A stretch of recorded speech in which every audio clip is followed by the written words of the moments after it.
difference between loving kids and becoming someone's mother, and no one prepares you for that shift. Hey, y'all, it's your girl Kiki, and welcome back to Where is the Manual, the podcast where we unpack all the messy, beautiful, confusing parts of parenting that no one warns us about. Today's episode is about what happens after you give birth. That moment when the hospital sends you home with this tiny human and you're just supposed to know what to do. Spoiler alert, I thought I did, but I did not. I will never forget the day I gave birth.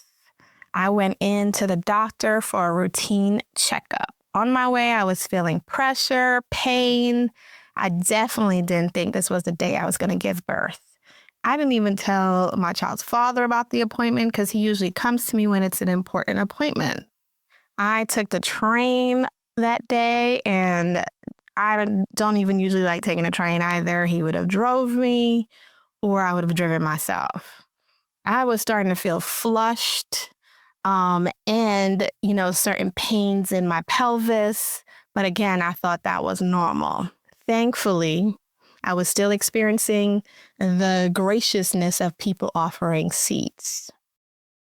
Once I got to the doctor, they said my blood pressure was way too high, and they wanted to induce me for the safety of my baby. I'm like, my pressure is probably high because of the pain that I'm feeling and the fact that I had to walk here fast to make this appointment. But she basically said, no, ma'am, you're in pre-labor. And go on ahead, get something to eat, and head to the hospital.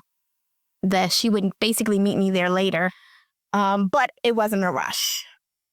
So I got something to eat. I went to the hospital, called my daughter's father. He was at work. He said he would finish up what he was doing, head to my house, grab some stuff for himself, grab the stuff for me, and meet me at the hospital. I called my oldest sister. She said she would meet me there. And then I called my mom and my other siblings. But I was super nervous. I sat outside the doctor's office and I really was like, is this really happening right now? Am I really about to have a baby? I became super anxious. I decided to take a cab to the hospital just in case.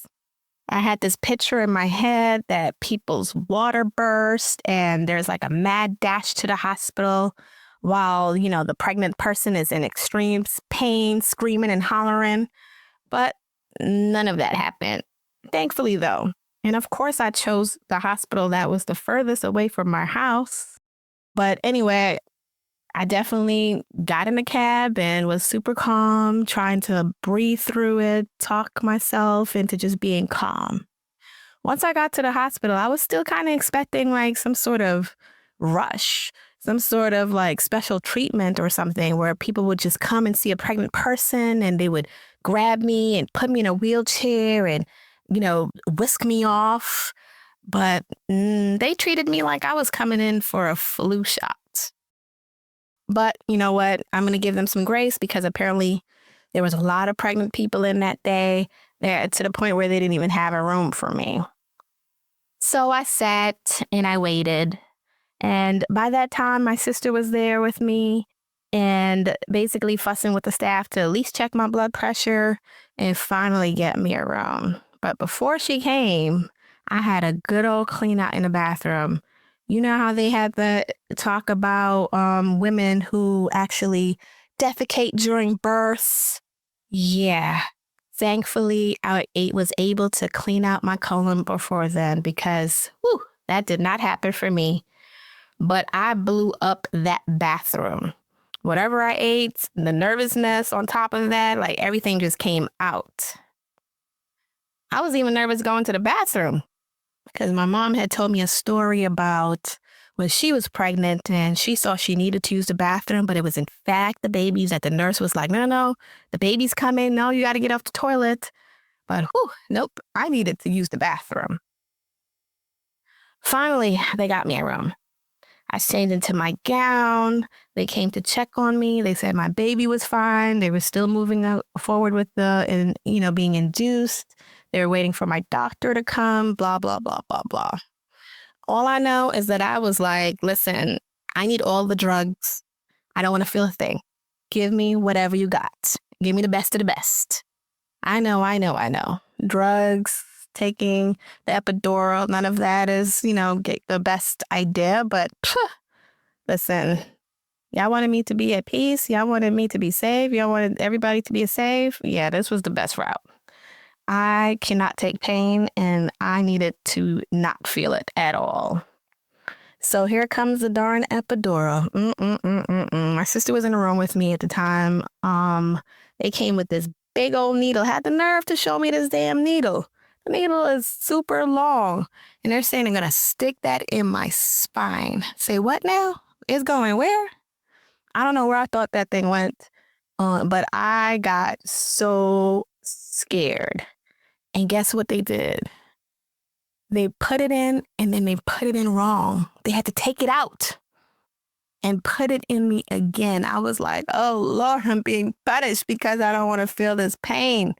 It was a disaster. But you know what? Thankfully, my sister prayed with me, and she was there holding my hands, calming me the hell down because, I didn't know what I was going to do.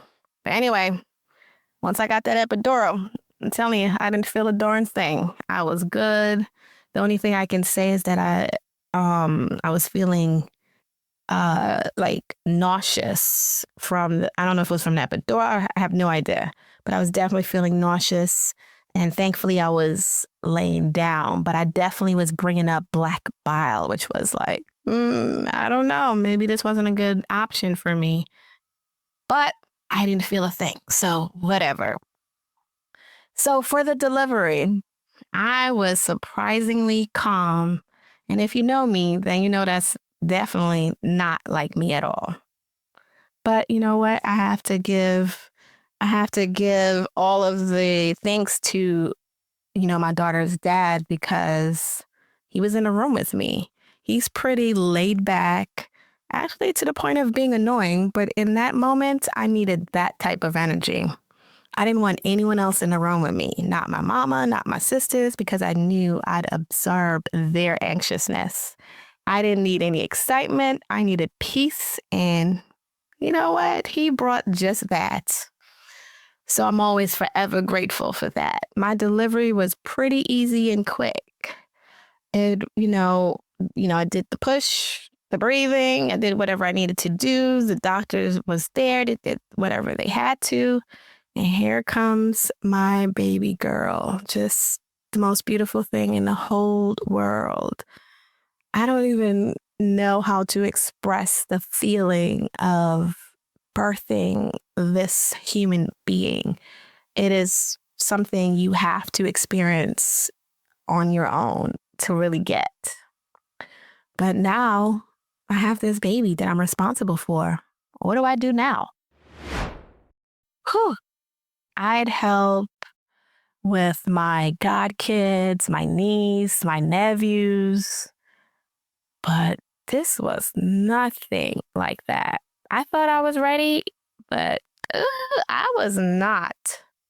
There was this moment, maybe a day or two, that I was just like breaking down, crying, talking about put her back. Like I literally cried and prayed for the baby to go back inside. Like, what? That's crazy, right? I was not ready. It hit me hard. This wasn't babysitting at all. This was forever. I had to get over that. Then now, here comes the other challenge. I was determined to breastfeed. I thought I've seen it done. I got this. Nope. I don't know if people actually told me there was a technique or I didn't pay attention. I just don't know. But I did not do whatever I was supposed to do in that moment. I fed the baby the nipple when you're supposed to actually feed the breast. And once she latched onto that nipple like it owed her money, I was on fire, bleeding, sore. I was done. So I, in that hospital, could not breastfeed. I was already deciding to offer her the formula because I did not want her to go hungry. And I really tried to push through, which I did for a couple of those feedings.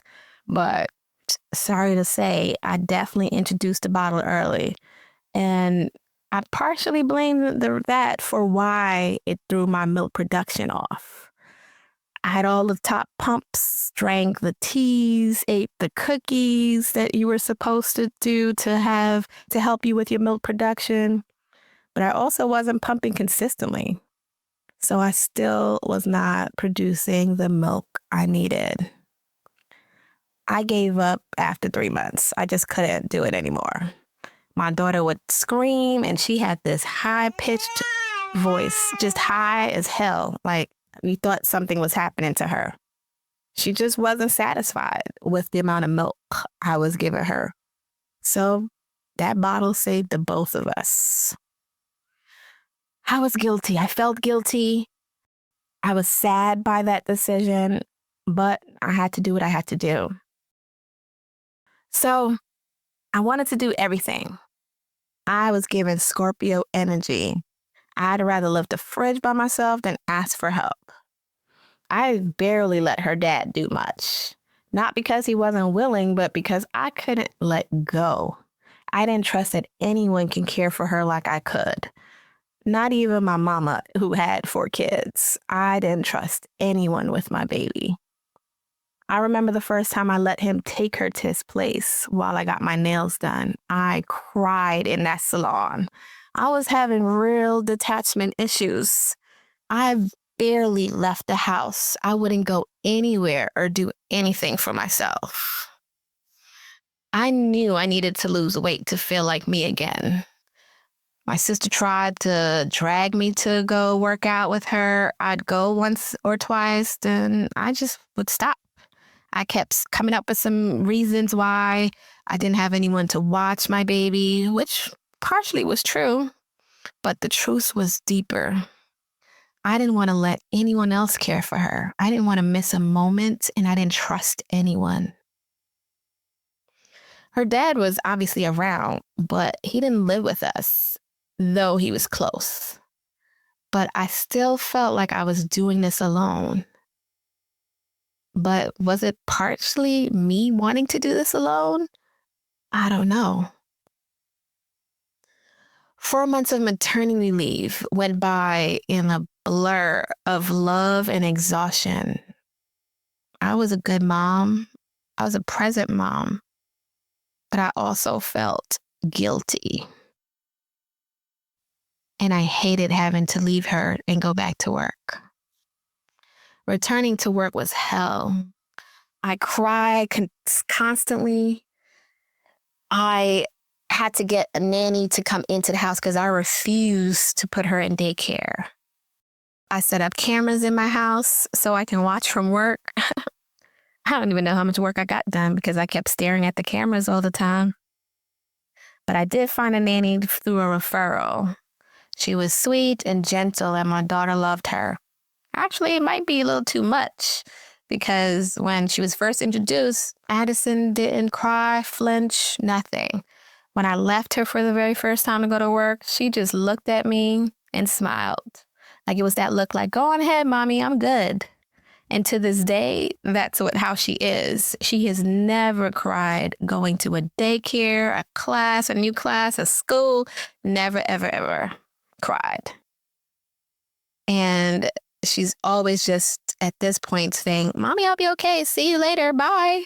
It's always like, dang, how come she's not attached to me? And I started questioning myself. So I'd be at work watching the cameras thinking, is she forgetting about me? Meanwhile, my baby girl is smiling, laughing, playing. She was just fine. However, I was not. I went from happy hours to bubble bath, from overtime queen to 5 p.m. clock out. I was no longer interested in being a star employee. I just wanted to get back to my daughter. And here comes COVID. 5 months into that routine, COVID shut the world down. And even though people were dying constantly and I was scared shitless, honestly, it was a blessing in disguise for me.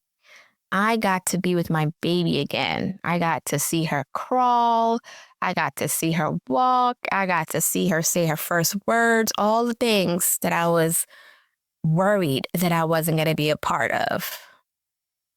I was also working from home now, which came with its own chaos. She was a good baby, but the job wasn't trying to make it easy for me. They were giving me tasks outside of my role, which they knew what they were doing. They knew that I wouldn't be able to be on camera all day. Then they had the nerve to suggest I put her in daycare during a pandemic and put my baby at risk. Oh, that started a war in me. I was really like, go suck your mama, because that was not happening. So you know what I did? I took a partially paid leave, and me and baby girl, we figured it out. I had made plans for her birthday, her first birthday, which was 2 months after the COVID shutdown. But we had to switch it up, and there had to be something simple. I did a drive-by barbecue, simple, joyful, safe. It wasn't what I planned, but it was perfect. It was what we needed. So after the leave, I found a remote role with the best team I've ever worked with. They respected my time, my parenting, just having great work-life balance. But eventually I put her in daycare when she turned 2. That was another transition, but by this time I was a little tiny bit more ready. Again, my child never cried. And that was definitely warming for me because then I knew she was okay. Oh, being a first-time mom taught me so many lessons. Just going through the first few months of her life taught me so many different things, including loving kids, taking care of other people's kids is just not the same as being someone's mama 24/7. Asking for help is not a weakness. It is wisdom. Now, that's a lesson I'm still learning because, I do not know how to ask for help. It did teach me how to loosen my grip a little bit, starting to trust others and trusting myself, actually, to still be a good mom, even when I'm tired, even when I step away, that I'm still a good mom. And that's really hard pill to swallow. So I say to you all who are parenting right now, if you're learning, you're fumbling, you're healing, you're not alone. You're absolutely not failing. You're figuring it out. And that is parenthood. So I ask you, when did you realize that parenting was nothing like babysitting? And what moment made it real for you? Or what was your biggest struggle during those first few months of parenthood? And how did you get through it? Please share your experiences, comment, ask questions, subscribe, share with other people, and I'll catch you next time on Where is the Manual?